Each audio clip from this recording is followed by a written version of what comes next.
Hello and good evening, everyone. I'm Josh. And I'm Matt. Welcome to the Nightly from Hatch, a slumber party for pop culture lovers. And this is our weekly Sunday pub chat episode where just have a catch up and talk about anything that comes up, really, as if we were in the pub, Josh. I love it.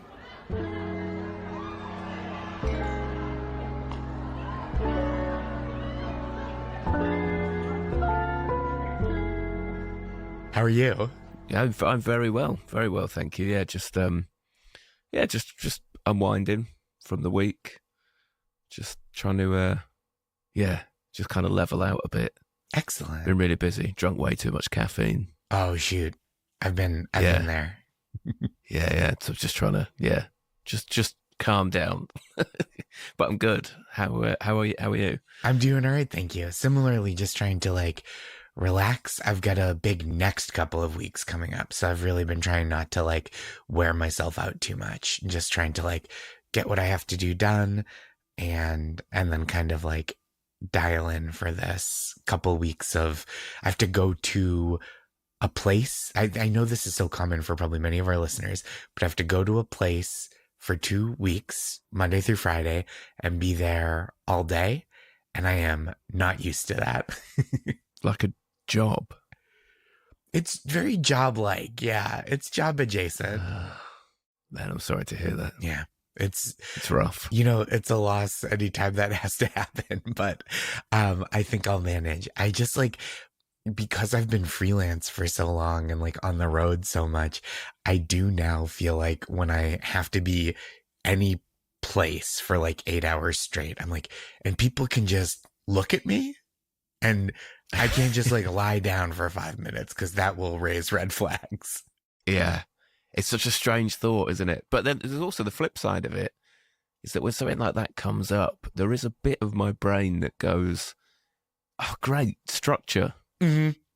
So I know what I'm doing for the next 2 weeks. That's great. It is really nice to not have to go oh, geez, I guess I've got to create this schedule where I'm only accountable to myself. And if I fail, I will feel bad and no one else will know the difference.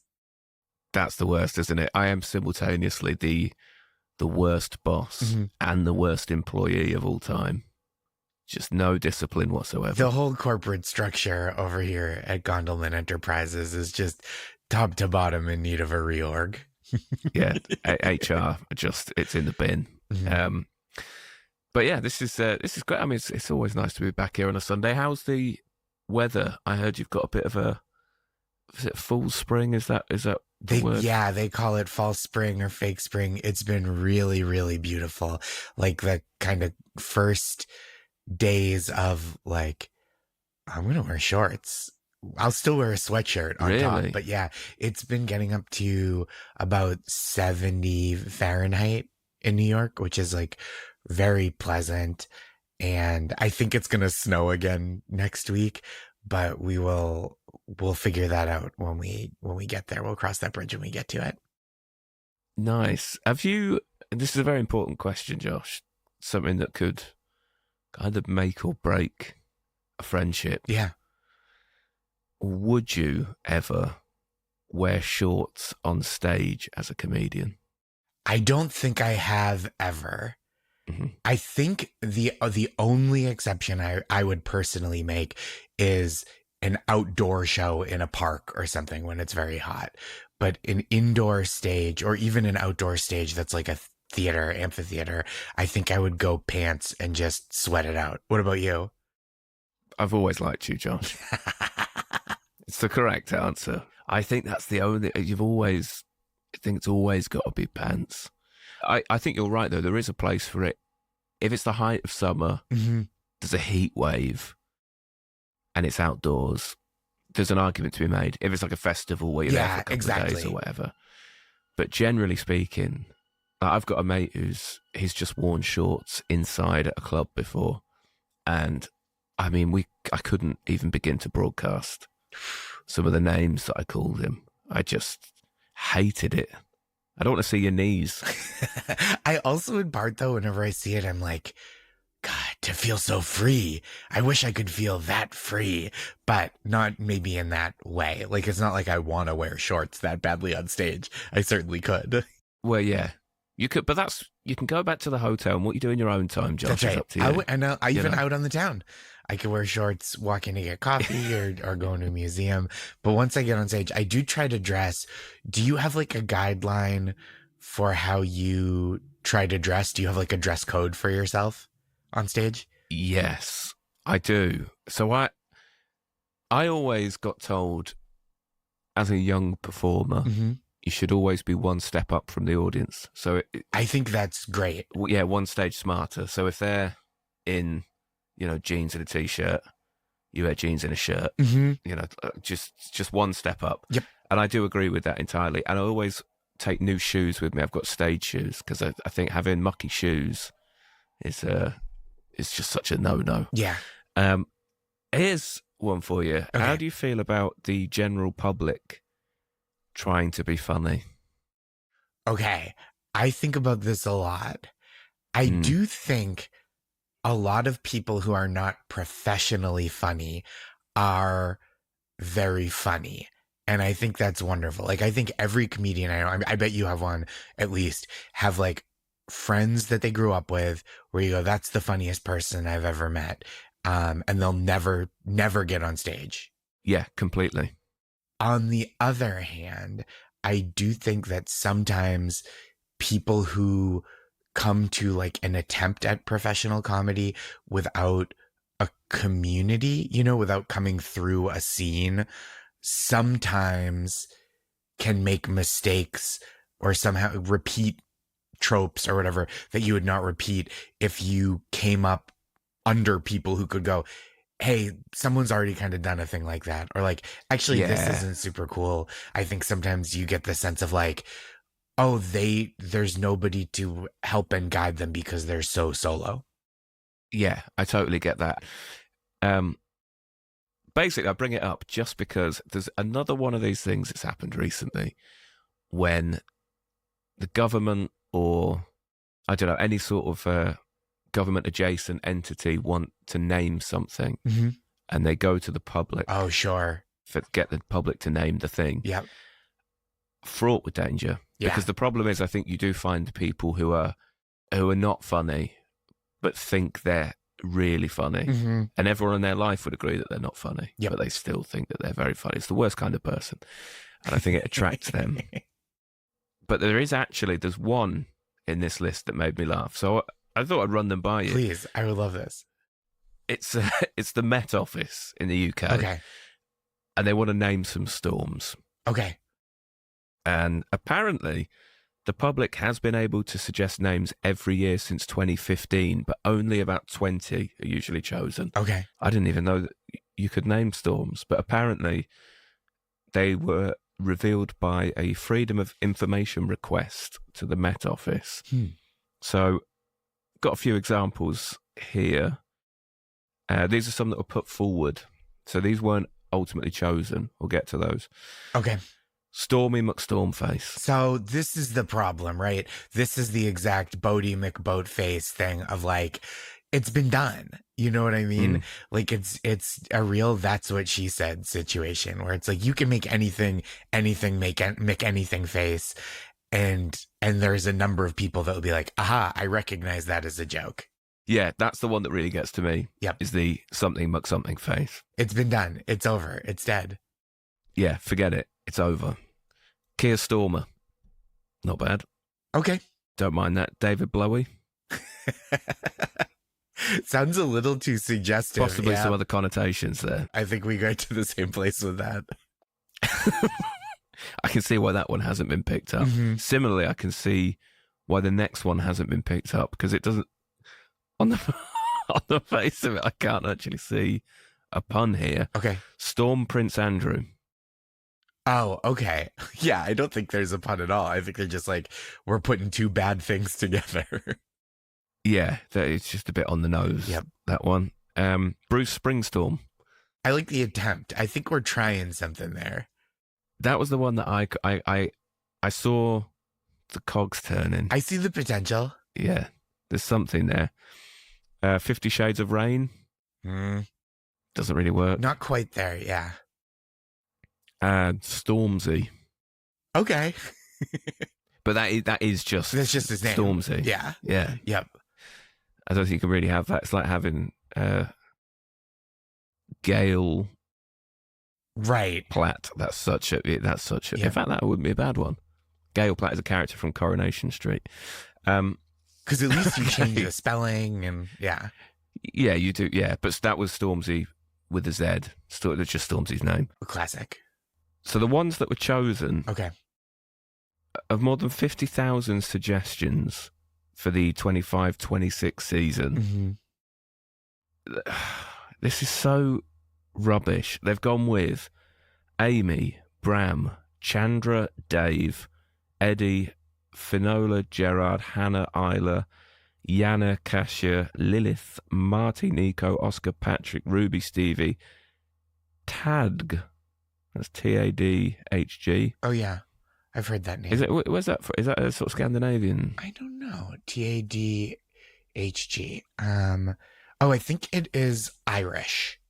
It's like a Gaelic name. Okay. Yeah. It's quite Gaelic, yeah. Mm-hmm. Violet and Wubbo. Okay.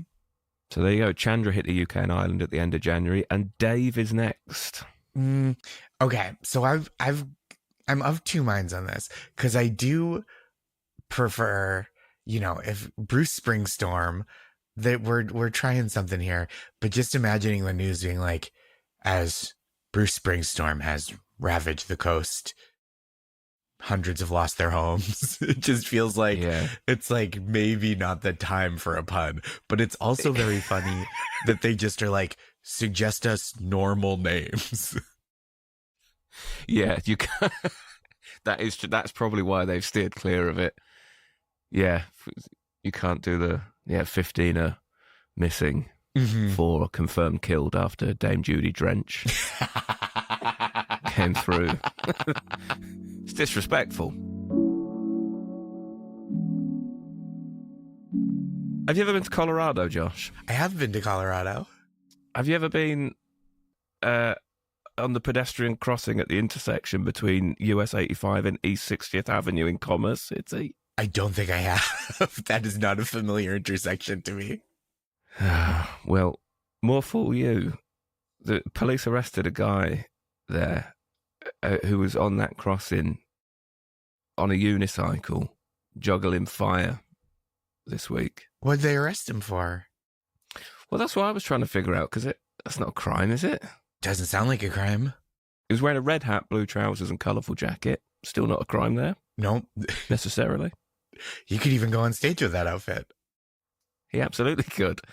You are asking for the Mario heckles there. But it sounds more like a crime for attention than anything else. Do you reckon? Yeah, a man on a unicycle juggling fire in a red hat. What could he possibly want? Don't look at him. People just going, hey man, just call your mom. Yeah. She'll tell you she loves you. I'm sure your dad is proud. Yeah. It's fine. It's hard to ride a unicycle. I actually really respect it, because me too. Having read down a little bit, he was just driving backwards and forwards on the crossing while they were waiting for the lights to turn green, just entertaining people while they were waiting. Colorado hates whimsy. I think that's a great thing to do. Yeah. There's so many ways to be annoying in traffic, and this guy picked a delightful one. Yeah. I really don't see where the issue is there. But apparently the Commerce City Police Department said our drone caught his act, which was both quite good and quite illegal. What's quite illegal? I mean, I guess you're not supposed to just ride a unicycle back and forth. But if you're with the light, if the lights are in your favor. Well, if you're not blocking traffic, yeah. I don't know. Is it the fire? Yeah, maybe it's the fire. I don't like that the drone snitched on him. No, that feels a little bit Orwellian, that, doesn't it? Yeah. I want to live in a world where people can just ride unicycles on fire. That's right. Or you would have to, some person who's upset would have to call it in and be like, Yeah, hey, we got a theater kid in progress down at the Yeah. crossing. Yeah. And like, you should have to do a human snitch. Machines shouldn't be allowed to snitch on something like this, like fun crimes. I think that's a really important point, actually. I think that with so many things. I think if a human catches me doing it, fair enough, Yeah. bang to rights. I am not being done by a piece of technology because that's camera? cheating. That's just Yeah. sitting there all day? No thanks. Yeah. And apparently it violated several laws according to the police department. Okay, what laws? Trespassing and impeding traffic by failing to vacate the crossing in time. Okay, so he was a bit slow off the mark when the lights turned, I guess. But you got to let that guy off with a warning. You got to say, just unicycle faster, bud. Yeah, just that's all it needs. It's just feedback. Mhm. That's all he needed. That's right. Just a bit of feedback. And I think if you're riding unicycle juggling fire in public in traffic, you've made yourself open to feedback. Yeah. I don't think he's going to turn around and go, what gives you the right to talk about my act? Like, well, you're doing it on the front of my car. Yeah. So If I wanted notes from you, I'm sorry, did you graduate Clown University? What makes you qualified to give you notes on my unicycle fire juggling? Are you the great clown Pagliacci? Excellent. A classic. I'm not going to go into it. There's a comedian who does a variation of it that always really makes me laugh. But we're running out of time. Yeah. And as it's the Sunday pub chat, Josh, I like to get in a bit of pub quiz trivia. Don't Okay. always have time. Got time for one question. Let's do it. Let's do it. Let's finish on a bit of trivia. It's great. Everyone play along at home. So, Josh, the big one. Mm-hmm. How many time zones are there in Russia? It's a very good question. It is a good one. Big wide country, obviously. Huge. A lot of time. I think I learned at one point that maybe it's in China that there's only one time zone. So it's the same time for everyone in the country. And I feel like that is a better guess than trying to like slice up Russia in my mind to go like, oh yeah, probably it's 6 time zones wide. Like I'd be just as close or just as likely to get it right, assuming that Vladimir Putin is like one time for everyone. So I'm going to guess one time zone. It does sound plausible when you do it with that accent, yeah. Thank you. Do you think I'm going with the old trick question? I do think you're going with the old trick question. Well, Josh, Mm-hmm. I can reveal that the answer is, in fact, 11. I was way off. There is 11 time zones in Russia, and it doesn't sound as good coming from Putin's mouth. 11. 11 time zones. 11 zones of time. Actually, I take it back. It does sound good. It also sounds pretty good. But I wouldn't have even gotten close. I would have guessed somewhere between 5 and 7. 11, that's... Yeah, I think I would have gone for probably, 4 or 5 even, maybe. Mm-hmm. Yeah. That's... Wow, 11 time zones. That's a lot of east-west ground they're covering. It really is. You know, in my time zone, though, it's getting pretty late, so I'm going to drift off to sleep. Good night, Matt. Night, Josh.